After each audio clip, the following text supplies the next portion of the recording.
बिस्मिल्लाहिर्रहमानिर्रहीम। अब हम नेक्स्ट टॉपिक जो हम पढ़ेंगे उसका नाम है बेसिक सिस्टम प्रॉपर्टीज़। ये सिस्टम की प्रॉपर्टीज़ स्टडी करेंगे। तो सिस्टम की जो पहली प्रॉपर्टी है वो है सिस्टम विद और विदाउट मेमोरी। जो विद मेमोरी सिस्टम होते हैं और कुछ सिस्टम्स जो हैं वो विदाउट मेमोरी होते हैं, उन्हें मेमोरी लेस कहा जाता है। तो इसकी डेफिनेशन ये है कि system is said to be memoryless if its output for each value for the independent variable at a given time। independent variable क्या होता है? t is the independent variable in continuous time and n is the independent variable in discrete time. So a system is said to be memory less if its output for each value for the independent variable at a given time is dependent on the input at the same time। यानी इसका मतलब ये है कि जो output for a given value of the independent variable है वो उसी टाइम पे डिपेंड करे, उस प्रीवियस टाइम पे या एडवांस वर्जन ऑफ टाइम पे डिपेंड ना करे। फॉर एग्जांपल ये एक डिस्क्रीट टाइम सिस्टम है जिसमें y ऑफ n जो है वो आउटपुट है और x ऑफ n जो है वो क्या है, इनपुट है। तो आउटपुट और इनपुट का रिलेशन जो है वो ये है। इसको हम इसका रिप्रेजेंट करते हैं। लास्ट टाइम भी लास्ट टाइम हमने देखा था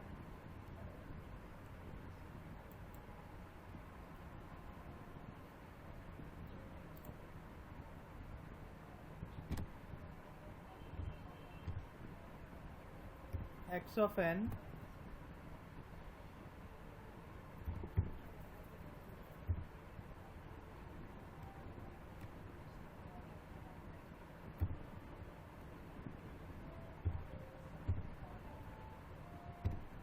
y ऑफ n। इस नोटेशन का मतलब ये होता है कि x of n is the input and y of n is the output and, और इसमें एरो रिप्रेजेंट कर रहा होता है कि सिस्टम जो है इसमें मौजूद है। यानी एक इनपुट जो है वो सिस्टम में से पास हो रही है और हमें आउटपुट जो है y ऑफ n मिल रही है। ठीक है, इसको इससे रिप्रेजेंट करते हैं। जहाँ भी आपने लिखना हो इनपुट आउटपुट का रिलेशन वो इस तरह डिनोट करते हैं। अब जो हमारे पास इस एग्जांपल में इनपुट आउटपुट का रिलेशन है वो है y of n is equal to 2 of x of n minus x square n और इसका होल स्केयर। अब इसमें देखें अगर कहीं तो n-1 या n-2 या n-3 आ रहा होता तो इसका मतलब ये था कि वो आउटपुट जो है वो x की प्रीवियस वैल्यू पे डिपेंड कर रही है, तब वो सिस्टम विद मेमोरी होना था।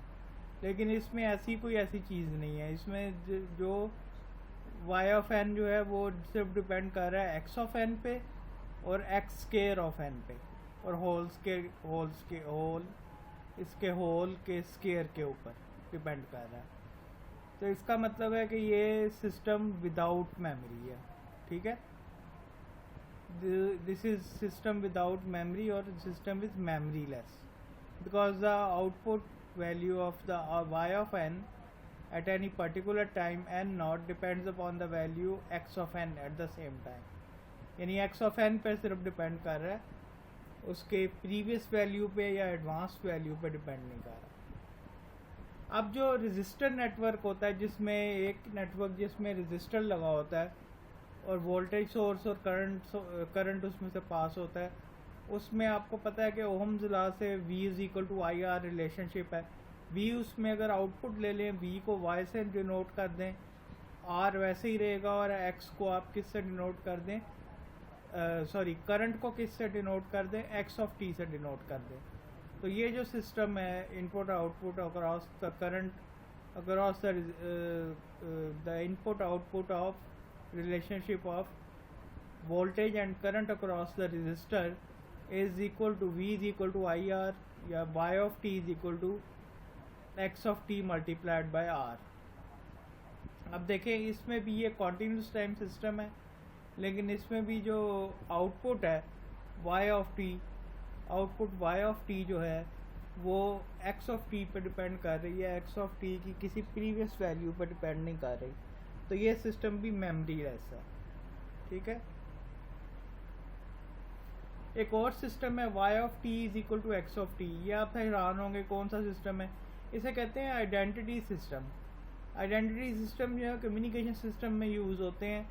इनका बेसिकली मकसद ये होता है कि जो इनपुट पे हमें मिले वही आउटपुट पे मिल जाए, यानी y of t is equal to x of t। इन y ऑफ t किसके इक्वल है, x ऑफ t के इक्वल है। तो इस वे भी सिस्टम जो है ये क्या है, ये मेमोरी लेस है। इसी तरह corresponding relationship in discrete time is x y of n is equal to x of n, ये भी मेमोरी लेस है। अब देखें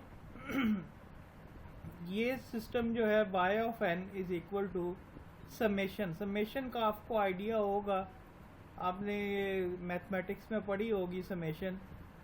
k समेशन वेरिएबल है, k is equal to -∞ to n। ये -∞ से n तक एक्यूमुलेटर है, इसे कहते हैं एक्यूमुलेटर या समेटर।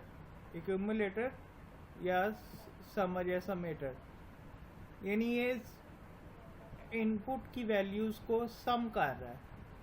इसको आप इस तरह भी लिख सकते हैं, समेशन को अगर खोल के लिखना हो तो इसको आप इस तरह लिख सकते हैं।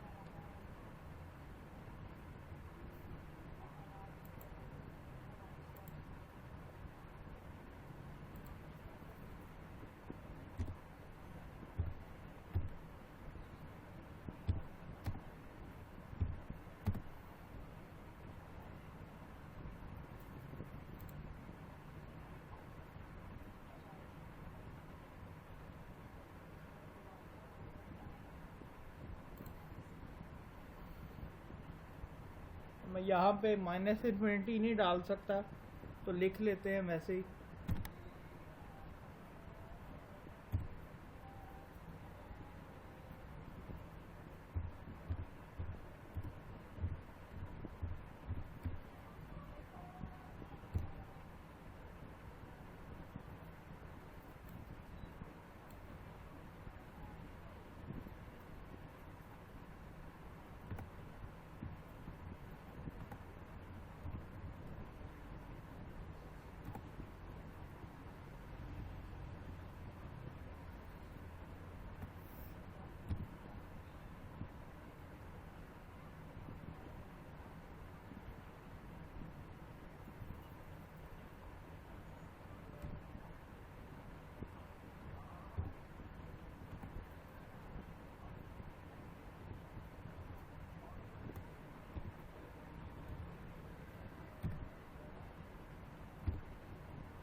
तो समेशन का बेसिकली मतलब ये होता है कि आप ये अगर समेशन को अगर आप खोल के लिखें तो इसका मतलब ये होता है कि ये इनपुट को सम कर रही है, और k is the summation variable, यानी k is equal to -∞ to n। -∞ से लेके n तक x की वैल्यूज़ को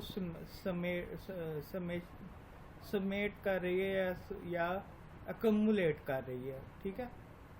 समेशन में इसको हमने दिया हुआ है, तो इसको अगर हम खोल के लिखें तो इसकी वैल्यू जो है वो इस तरह होगी, x -∞ से शुरू होगा, प्लस प्लस करते जाए प्लस n पे आके एंड हो जाएगा, ठीक है।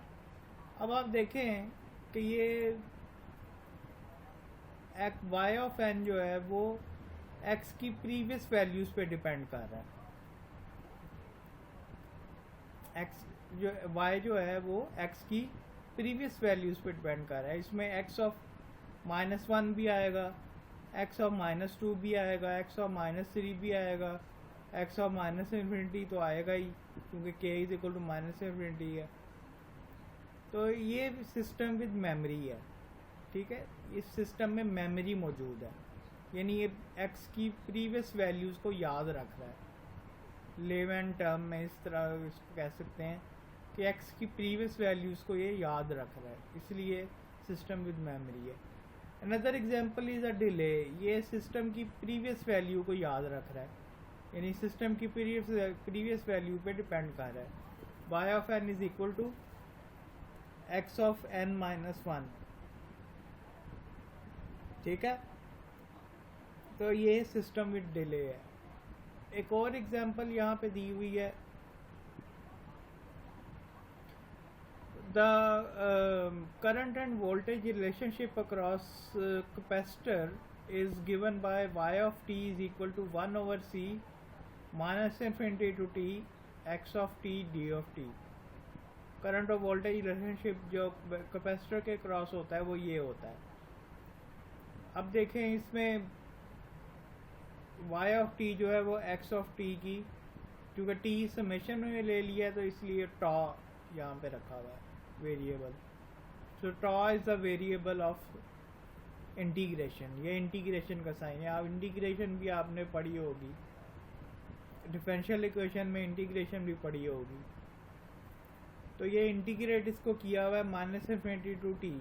अब इसमें देखें ये x की वैल्यू जब इंटीग्रेट करेंगे तो इसमें x की वैल्यू जो है वो कॉन्टीन्यूस टाइम में -1 भी आएगी, -2 -3 भी आएगी, -4 माइनस इन्फिनिटी तक जाएगी। तो ये भी सिस्टम जो है ये क्या है, विद मेमोरी है, ये इसमें मेमोरी मौजूद है, ठीक है।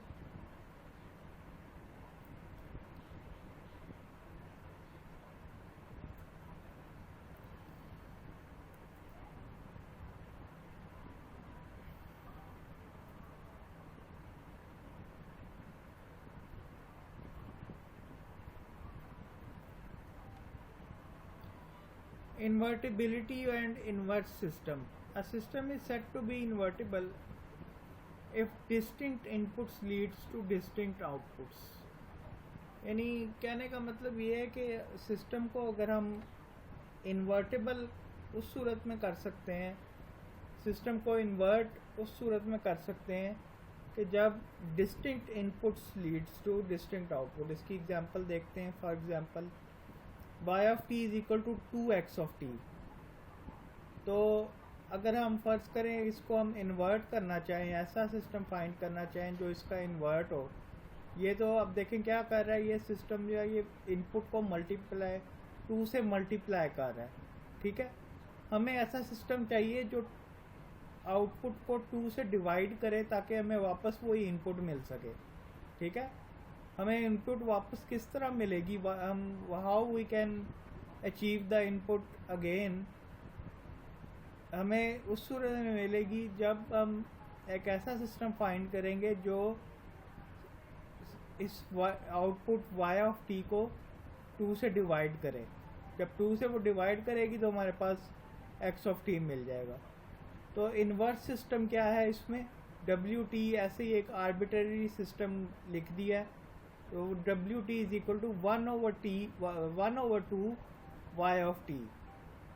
यानी अगर हम सिस्टम की आउटपुट को 2 से डिवाइड कर दें तो हमें x ऑफ t वापस मिल जाएगा। So distinct value leads to distinct output, यानी हमें वापस इनपुट मिल गई है। तो ये सिस्टम जो है इसे कहते हैं ये इन्वर्टेबल है, ठीक है।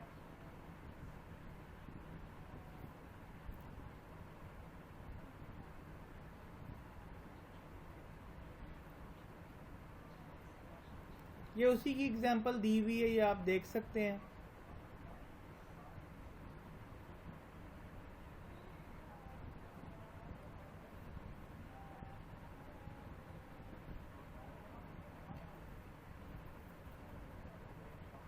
नॉन इन्वर्टेबल सिस्टम्स में आप सोचें तो क्या हो सकते हैं नॉन इन्वर्टेबल सिस्टम, ऐसे सिस्टम्स जिनको अगर हम डिवाइड करें तो वो हमें सिस्टम वापस ना मिल सके।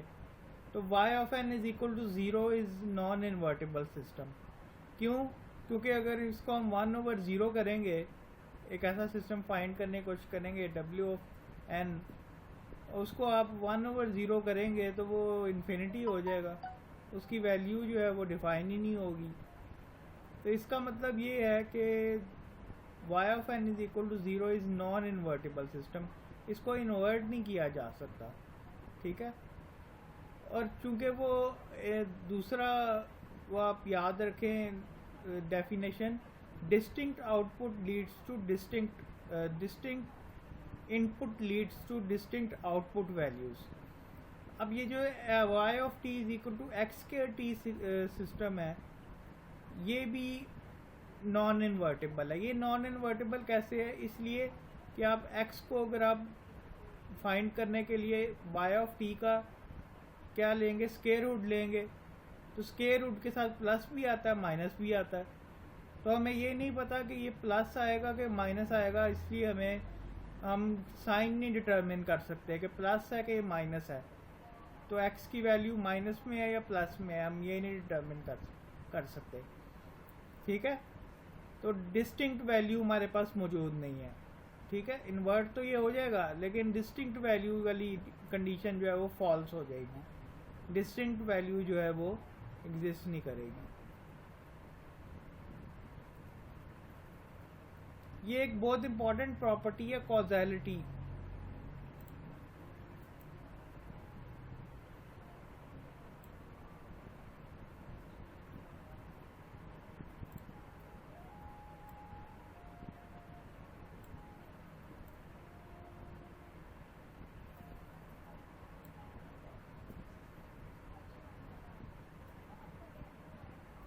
A system is causal if the output at any time depends upon the values of the input at the present time and in the past.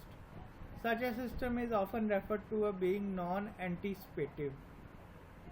Non-anticipative system कहलाता है। इसका मतलब ये होता है इसका कि एक ऐसा सिस्टम कॉजल कहलाता है कि अगर input at any time depends upon the value of input at present time and in the past, यानी उसकी या तो प्रेजेंट टाइम पे डिपेंड करे, इनपुट की प्रेजेंट टाइम पे डिपेंड करे, या पास्ट टाइम पे डिपेंड करे, फ्यूचर वैल्यू पे डिपेंड ना करे। यानी ऐसी वैल्यूज़ जो अभी एग्जिस्ट ही नहीं कर रही, फ्यूचर वैल्यूज़ हैं, उन पे डिपेंड ना करे, तो सिस्टम कॉजल कहलाएगा। For example,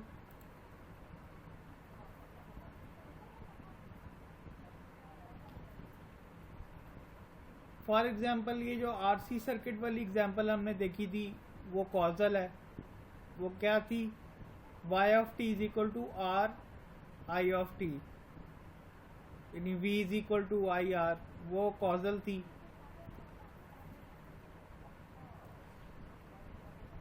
system defined by equation 1.92 and 1.94, 1.92 and 1.94।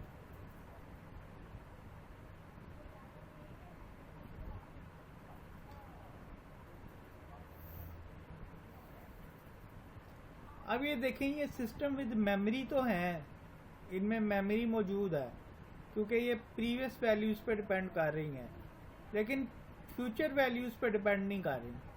n पे आके ख़त्म हो जाता है, यानी y ऑफ n जो है वो x की एक्सट्रीम वैल्यू n पे आके ख़त्म हो जाता है, आगे n+1 पे नहीं जाता। अगर तो यहाँ पे हम समेशन में n+1 या n+2 लिखा होता हमने, तो फिर ये कॉजल जो है ना होता, लेकिन ये चूँकि n तक डिपेंड कर रहा है इसलिए ये सिस्टम जो है ये कॉजल है। सिस्टम विद मेमोरी है लेकिन कॉजल भी है साथ। ठीक है,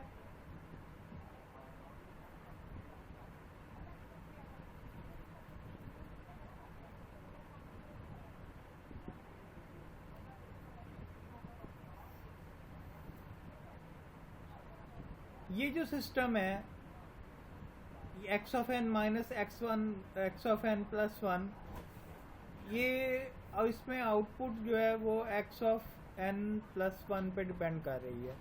इसका मतलब ये है कि ये कॉजल नहीं है क्योंकि ये फ्यूचर वैल्यू पे डिपेंड कर रही है। और y ऑफ t जो है वो यहाँ पे is equal to x of t plus 1 है। इसका मतलब ये है कि यहाँ पे जो y ऑफ t जो है वो x की t+1 यानी फ्यूचर वैल्यू पे डिपेंड कर रही है।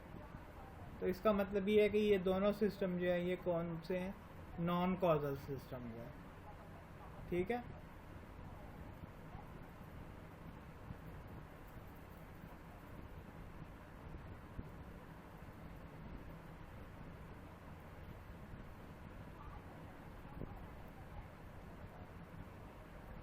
ये सिस्टम देखें, इसको आप खुद गौर करें, ये एज एन असाइनमेंट आपको मैं दे रहा हूँ। इस सिस्टम को आपने क्या करना है कि थोड़ा सा इसको ओपन करना है, समेशन को ओपन करना है और इसमें k की वैल्यू -m से लेके +m तक रख के देखनी है। तो इसमें देखें कि वो n की वैल्यूज़ जो हैं वो किस पे डिपेंड कर रहा है, फ्यूचर वैल्यू पे डिपेंड कर रहा है या नहीं कर रहा। तो ये नॉन कॉजल है या नहीं, कॉजल है या नहीं है, ये आपने खुद देखना है। ये असाइनमेंट के तौर पे आपको दे रहा हूँ। इस तरह के सिस्टम जो है वो एग्ज़ाम में आ सकते हैं, आपसे पूछा जा सकता है कि बताएं जी ये सिस्टम कॉजल है या नहीं है। ठीक है, इसका एग्जाम्पल का आंसर भी लिखा हुआ है, एक्सप्लेन भी किया हुआ है, लेकिन आप इसको खुद करें, खुद इसको समेशन को खोलें इस तरह जिस तरह मैंने ओपन किया है समेशन को, और फिर देखें कि आउटपुट जो है वो इनपुट की फ्यूचर वैल्यू पे डिपेंड कर रही है कि पास्ट वैल्यू पे डिपेंड कर रही है। ये आप खुद करके देखें।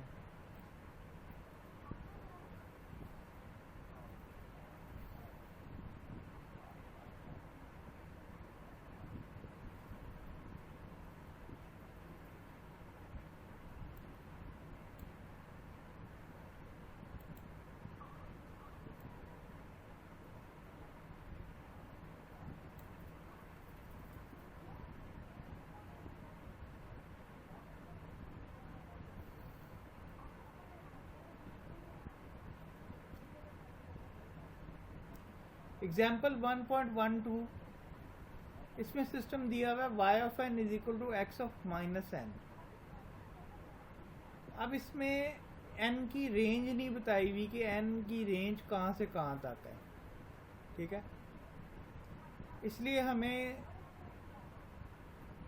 We are tempted to include, ये लिखा हुआ है we are tempted to include at this point that given system is causal, लेकिन however we should check be careful, we should always be careful to check the input output relationship for all times। यानी ज़रूरी नहीं है कि n की value जो है वो पॉजिटिव ही हो, n की वैल्यू नेगेटिव भी हो सकती है।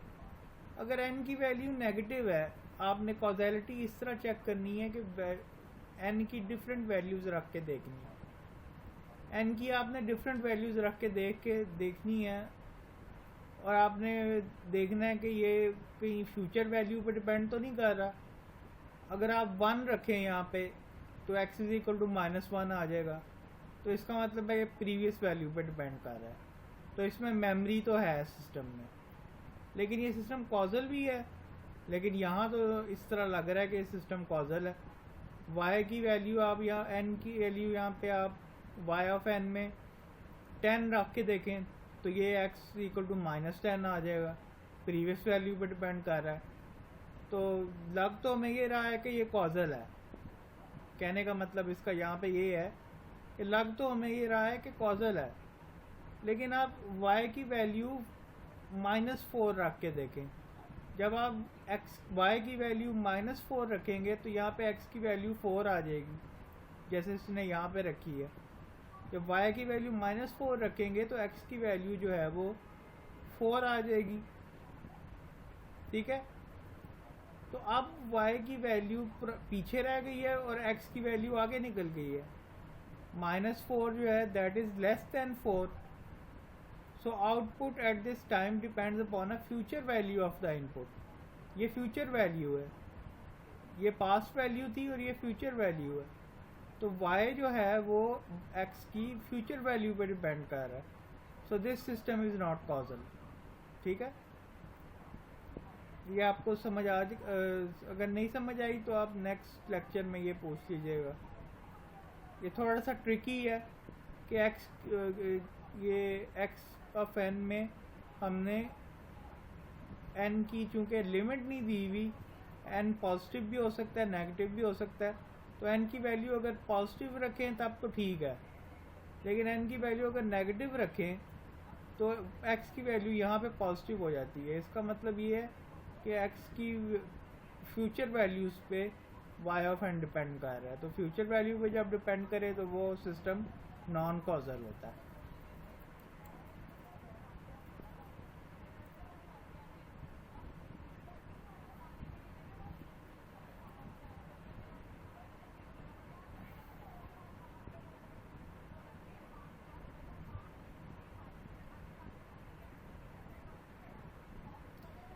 ये एक सिस्टम दिया हुआ है y of t is equal to x of t g of t, where g of t is time varying function, namely g of t is equal to cos t plus 1। इसमें दिया हुआ है कि x of t into cos t plus 1, यानी g of t की value क्या है, cos t plus 1। अब यहाँ पे हमें लग रहा है कि चूँकि t प्लस 1 पे डिपेंड कर रहा है, y ऑफ t जो है वो cos t प्लस 1 पे डिपेंड कर रहा है, तो फ्यूचर वैल्यू पे डिपेंड कर रहा है। तो फ्यूचर वैल्यू पे अगर डिपेंड कर रहा है तो ये हमें लग रहा है कि ये नॉन कॉजल है ना, ऐसे ही लग रहा है ना कि ये नॉन कॉजल है, लेकिन ये नॉन कॉजल नहीं है। System is causal. Why system is causal? इसलिए कि हम सिर्फ इनपुट की वैल्यूज़ को देखते हैं जब y की डी को कैलकुलेट करने के लिए, उसके साथ जो कोई कांस्टेंट या कोई और टाइम वेरिंग इनपुट लगी हो तो उसको नहीं देखते, हम सिर्फ x ऑफ t को देखते हैं। तो x ऑफ t में तो ऐसी कोई सूरत हाल नहीं है। x ऑफ t जो है वो तो x ऑफ t ही है, x ऑफ t प्लस 1 नहीं है। इसके साथ सिर्फ एक टाइम वेरिंग फंक्शन लगा हुआ है जिसे cos t प्लस 1 कहा गया है। तो फंक्शन बेशक यहाँ पे बेशुमार लगे हों, जिसमें चाहे x की वैल्यू, t की वैल्यू प्लस 1 हो, -1 हो, -2 हो, -3 हो, जो मर्ज़ी हो। हमने देखना है इनपुट की वैल्यू पे, जो बाय डेफिनेशन हमने देखना है कि इनपुट की वैल्यू क्या है। इनपुट की वैल्यू तो x ऑफ t है, बस इनपुट तो x ऑफ t पे डिपेंड कर रहा है, y ऑफ t। तो इसलिए ये सिस्टम जो है ये कॉजल है और इनफैक्ट मेमोरी लेस है। मेमोरी लेस कैसे है? क्योंकि x ऑफ t पे डिपेंड कर रहा है, x ऑफ t -1 पे डिपेंड नहीं कर रहा है। सिर्फ ये सिस्टम का में ये जो सिस्टम यहाँ पे g ऑफ t जो यहाँ पे एक टाइम वेरिंग फंक्शन लगा हुआ है cos t प्लस 1, ये हमें कंफ्यूज कर रहा है क्योंकि t प्लस 1 इसमें दिया हुआ है। लेकिन हमने देखना है x ऑफ t को, हमने साथ किसी फंक्शन को नहीं देखना, ठीक है। तो ये भी थोड़ी सी कॉन्सेप्ट क्लियर करने वाली एग्जांपल है। अगर ये आपको क्लियर ना हो तो नेक्स्ट लेक्चर में पूछ लें। तो ये सिस्टम क्या है? ये सिस्टम इनफैक्ट मेमोरी लेस है और कॉजल भी है। हमने ये इस फंक्शन को नहीं देखना, हमने x ऑफ t को देखना है। x ऑफ t जो है वो क्या है? वो x of t y of t, y of t is equal to x of t। Function बेशक जो मर्जी लगाओ साथ, फंक्शन को नहीं देखना। स्टेबिलिटी का क्राइटेरिया ये होता है bounded input results in a bounded output. यानी अगर हम सिस्टम को बाउंडेड इनपुट दें तो उसका जो रिस्पांस है यानी y ऑफ t है वो बाउंडेड आउटपुट आनी चाहिए।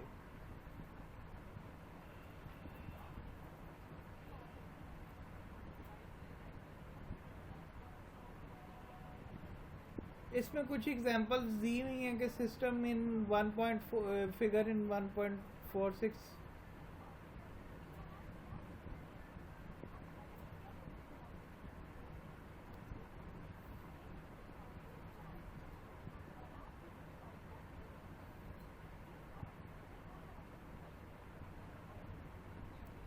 इसमें देखें ये जो पेंडुलम है इसमें y ऑफ t जो x ऑफ t का रिलेशन है वो इस तरह का है कि ये स्टेबल सिस्टम है। यानी अगर हम इनपुट को थोड़ी सी इनपुट इस साइड पे देते हैं तो y ऑफ t का डिस्प्लेसमेंट किस तरफ होगा? वो भी इस तरफ होगा। लेकिन वो बाउंडेड इनपुट अगर हम दें तो आउटपुट भी बाउंडेड होगी। अगर इस सिस्टम में ये इन्वर्टेड पेंडुलम है, ये आप कंट्रोल सिस्टम में पढ़ेंगे इन्वर्टेड पेंडुलम। ये जो मिसाइल सिस्टम्स होते हैं उनको इन्वर्टेड पेंडुलम से मॉडल किया जाता है, क्योंकि मिसाइल जो है वो सीधा खड़ा होता है ना इस तरह, उसका साइडवेज गिरने के चांसेस होते हैं, तो उसको कंट्रोल सिस्टम की इक्वेशन लगा के उसको बैलेंस किया होता है। तो अब देखें इसमें अगर इनपुट थोड़ी सी इनपुट भी अगर हम देंगे, थोड़ी सी इनपुट भी, थोड़ा सा भी इसको पुश करेंगे, तो y ऑफ t जो है वो क्या होगा, वो बहुत ज़्यादा, ये तो बिल्कुल नीचे गिर जाएगा। तो ये स्टेबल सिस्टम की एग्जांपल नहीं है, ये अनस्टेबल इन्वर्टेड पेंडुलम है, जबकि ये स्टेबल पेंडुलम है। A stable pendulum while unstable inverted pendulum. ठीक है, और इसमें एग्जांपल्स कौन कौन सी दी हुई हैं?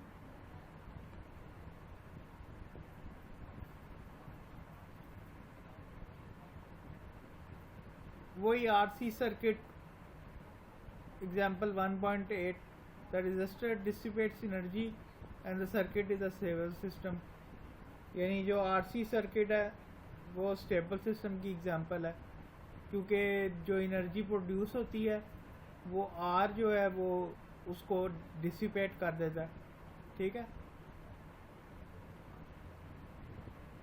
the system in example 1.9 is also stable because dissipation of energy through, ये हमने मैकेनिकल सिस्टम तो पढ़ा ही नहीं था, इसलिए इसको रहने दें।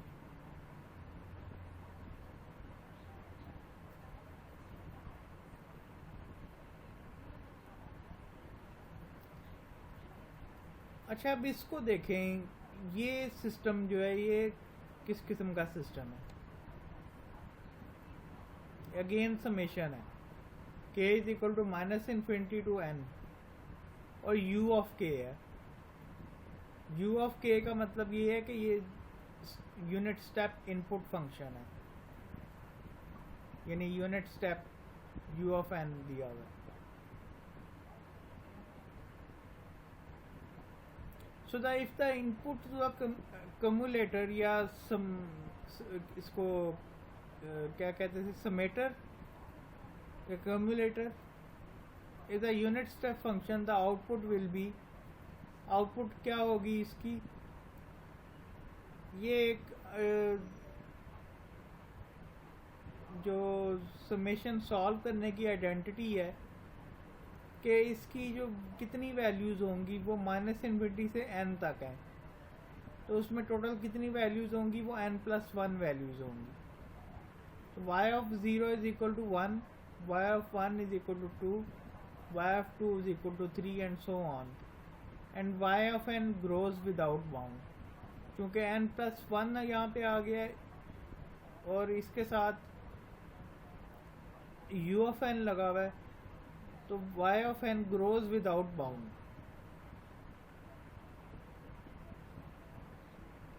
ठीक है, यानी y ऑफ 0 पे 1 है, y ऑफ 1 पे 2 है, y ऑफ 2 पे 3 है, तो y ऑफ 10 पे 11 होगा, y ऑफ इन्फिनिटी -1 पे इन्फिनिटी हो जाएगा। तो y of n grows without bound. ठीक है, इसलिए ये सिस्टम जो है ये स्टेबल सिस्टम नहीं है, ये अनस्टेबल सिस्टम है।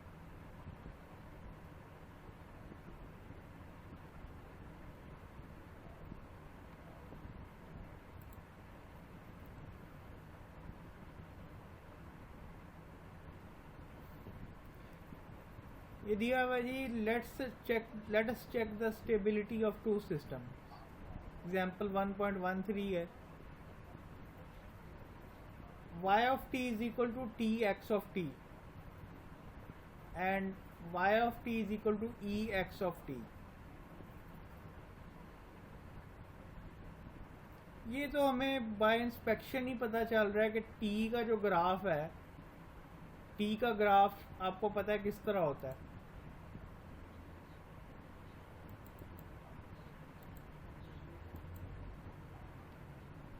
टी का ग्राफ जो है वो आपको पता है, वो इस तरह लीनियर लीनियर किस्म का ग्राफ होता है।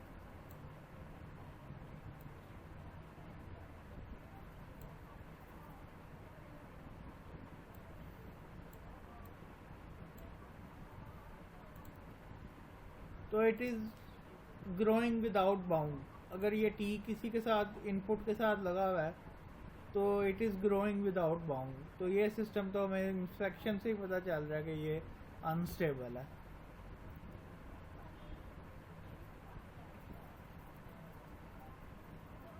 अब सिस्टम ये तो अनबाउंडेड हो गया, क्योंकि x of t is equal to 1 अगर हम यहाँ पे रखें तो x of y of t is equal to t which is unbounded.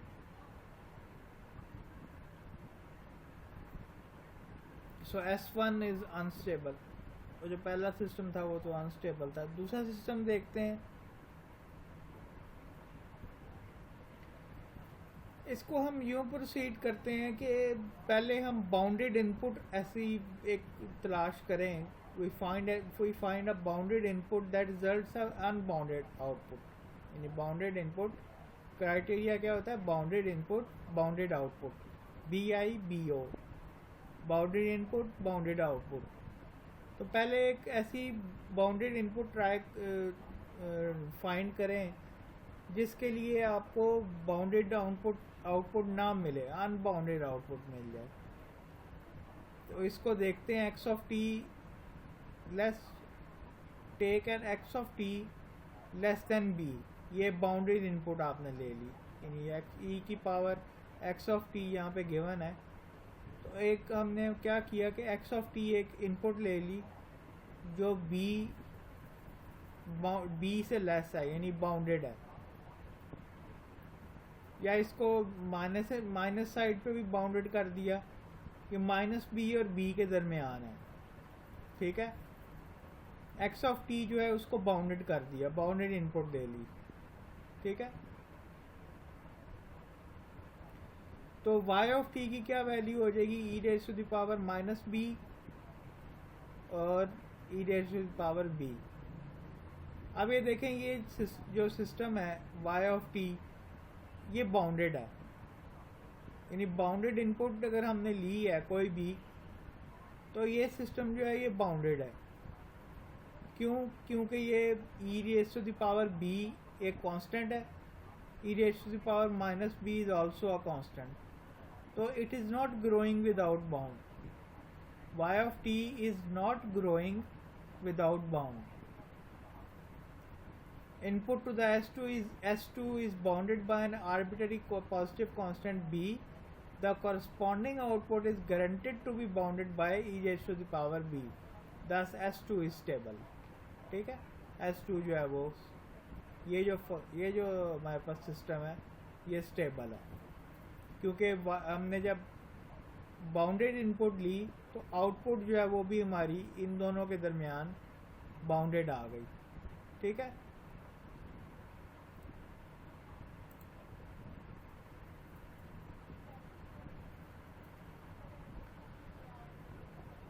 Time in variance जो है ये भी बहुत इम्पॉर्टेंट प्रॉपर्टी है।